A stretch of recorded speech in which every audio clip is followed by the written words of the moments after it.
Welcome to another episode of Legendary Reddit Stories. What is a story you have been dying to tell? Give it to me. When I was 15 years old, I ran away from home because I was pissed off at my parents for a reason I can't remember. I didn't have much money, so I decided to hop onto the SkyTrain, public transport train in British Columbia, and ride it as far as it would go. I reached the end of the line in less than an hour and decided I wanted to ride it all the way back again, while trying to formulate some kind of plan of how I wanted to live the rest of my life without my parents or anyone. At the last stop, or the first stop depending on your perspective of it, a girl came on and sat in the row right behind me. I didn't pay much attention to her at first, as I was busy writing my life plan on a napkin. It was a few minutes later that she got up and came sat next to me, curious as to what I was writing. I told her the story, and after a few laughs, we began talking about everything and anything. Her name was Amanda, 17 years old, and absolutely wonderful. She told me she was getting off at the last stop, which was also the first stop. Depending on how you look at it, it was also the stop I had gotten on originally, and I told her we would ride to it together. The train ride took less than an hour, and what a wonderful hour indeed. When the last stop did come, we both knew we probably wouldn't see each other ever again. This was before the days of cell phones, and I was a shy little kid afraid to make moves. As we got to the end of the sidewalk which split in two different directions, she went right and I went left. Before saying goodbye, she turned to me and asked me a question that has become a wonderful part of my life. She asked me, "Tell me something you have done, or want to do, that you think I should do. It can be anything, as challenging as you want it to be, or as easy, as long as you give me the rest of my life to complete it. I promise I will do it." I was confused as to why, but I thought about it, and told her, "Sing a song a cappella in a room full of strangers." She said perfect and asked me if I would like a challenge as well. I told her I did, and she told me, "Read, from start to finish, Ulysses by James Joyce." I had never heard of it at the time, but I agreed, and we said our goodbyes. I have an awful memory, and can't remember most conversations I have with most people, but I remember all of that clearly. You know why? Because of the challenge she gave me.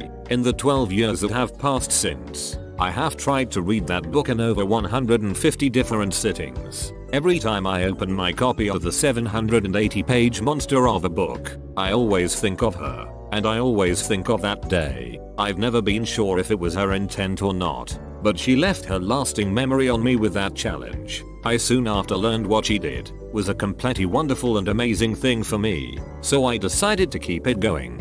I've met a lot of strangers in my life, some that have become friends, and some, due to living in different time zones and whatnot, didn't. I don't want to just have experiences and then let them go. I want to remember these meetings and embrace the fact that they happened. So whenever I leave someone who has left an amazing impact of my life, I always make sure to add them to my Ulysses bucket list. I ask them to give me a challenge, as difficult or as easy as they want it to be, and regardless of the fact that they have done it or not, simply something their heart has had wanted to do. Some have been easy and fun. I met a man in India 9 years ago who told me to, for a week or a month, cook by twice as much food as I intend on eating, and give the other half to a stranger in need. I completed that mission 8 years ago, and thought about that man and the time we had all the way through.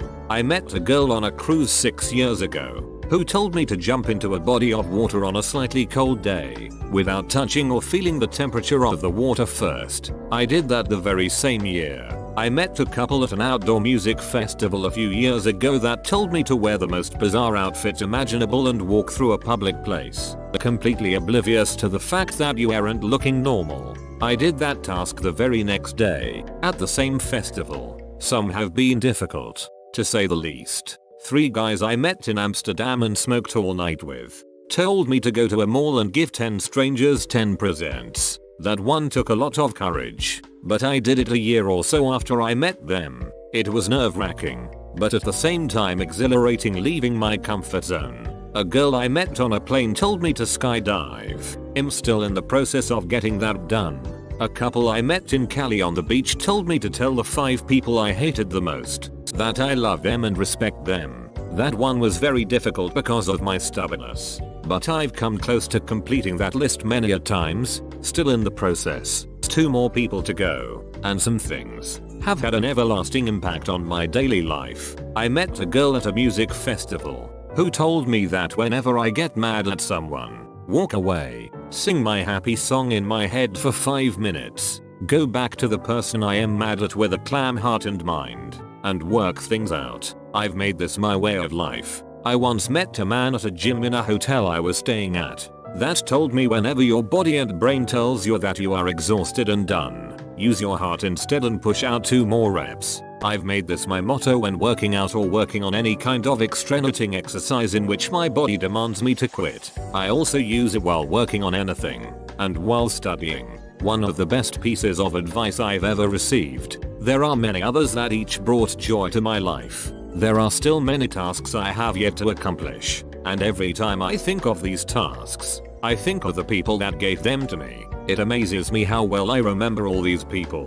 While I can't remember so many aspects of even yesterday, these experiences, not only do I take from them a mission or a challenge, I also take from them a memory of them that never fails to appear inside of my mind. I opened my Ulysses book for probably the 300th time yesterday, and read a few pages, which prompted me to share this story with you today. I'm in the final 30 pages of the book, also known as the most dreaded of the read. In the last 40 pages or so, James Joyce doesn't use a single punctuation mark, no periods, no commas, no nothing, a straight 50-page run-on sentence. I never saw Amanda after that day, nor do I know if she ever did get a chance to sing a song to a room full of strangers. But what I do know is that she gave me a gift that has never once stopped giving. So wherever you may be, thank you for giving me the Ulysses bucket list, and I swear I'll finish it one day. My life advice? Simple. Create your own Ulysses bucket list.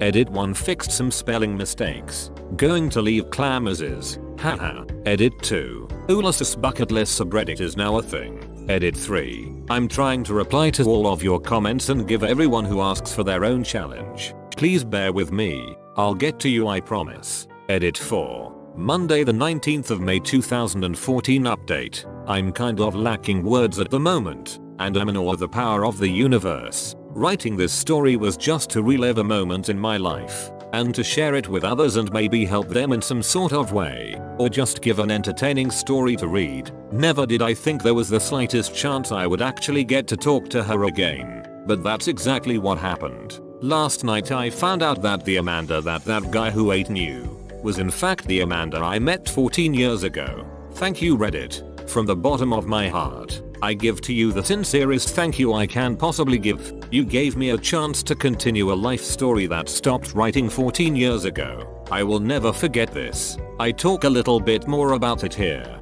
Reddit.com link. What year was it when you were 15? I know a girl named Amanda who has a story very similar. 2000. Is she from Vancouver? If somehow it is her, I will love you forever. I've been wanting to see her again for 14 years. She was 16 in 2000, but she moved from Vancouver to Georgia 4 years ago. This may be her. What's your name?